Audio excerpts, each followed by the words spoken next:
This exhibition celebrates the remarkable 8-year friendship between artist Egon Schiele and physician Dr. Erwin von Graff. Schiele had a brief but brilliant career. Despite the shortness of his life, he left an enormous artistic legacy. His oeuvre includes approximately 3,000 works on paper and 300 paintings, an extraordinary output. Egon Schiele is often thought of as an art world rebel. He left the prestigious Vienna Academy of Fine Arts and pursued work that broke with tradition.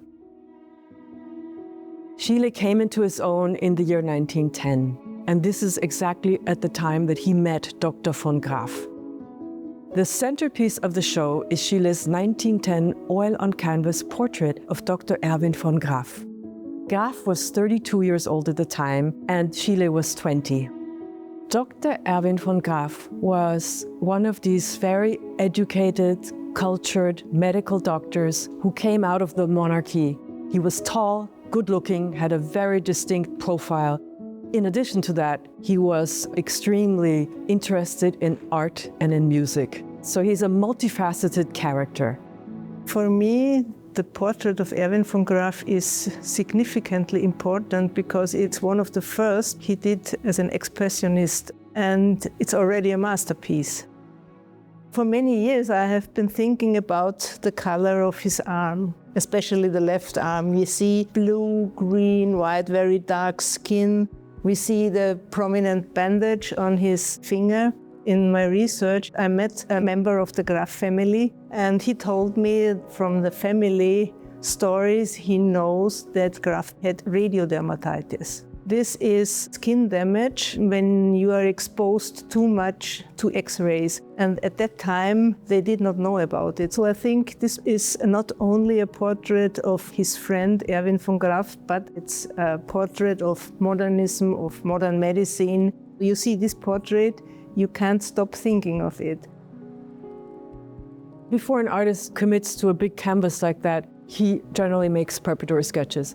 These are informal sketches that probably took him just a couple of minutes, whereas this is a commitment in time and in material.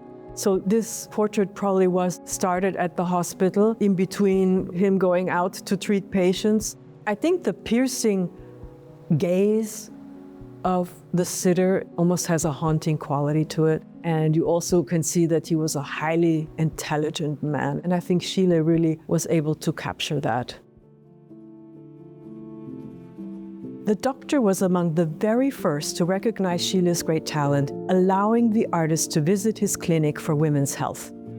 It was the beginning of Schiele's fascination with the existential themes of life: love, sexuality, birth, motherhood, illness, and death. In 1910, Schiele made a series of sketches of pregnant women, babies, and children. The style here is totally different from what Schiele had done before. These are not likenesses, these are drawings of the expressive qualities that he saw in those bodies.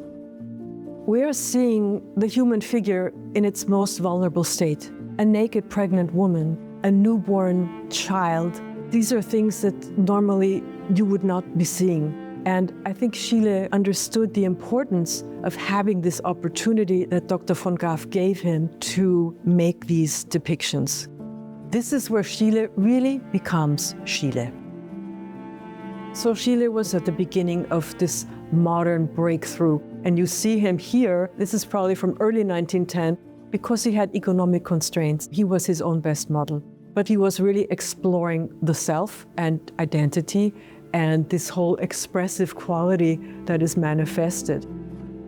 Graff remained a good friend of Schiele until the very end. He even attended to Schiele in his final hours, giving him an injection to ease his suffering as he tragically succumbed to the global flu epidemic in 1918 at the age of 28. Egon Schiele is one of the greatest artists in the collection of the Neue Galerie. This exhibition marks a very specific moment in time for an artist who only had a 10-year output. You come in and you feel something, and that's when art reaches you. And it was this friendship between the doctor and the artist that is unique, and this resulted in a body of work that is unprecedented in the history of art.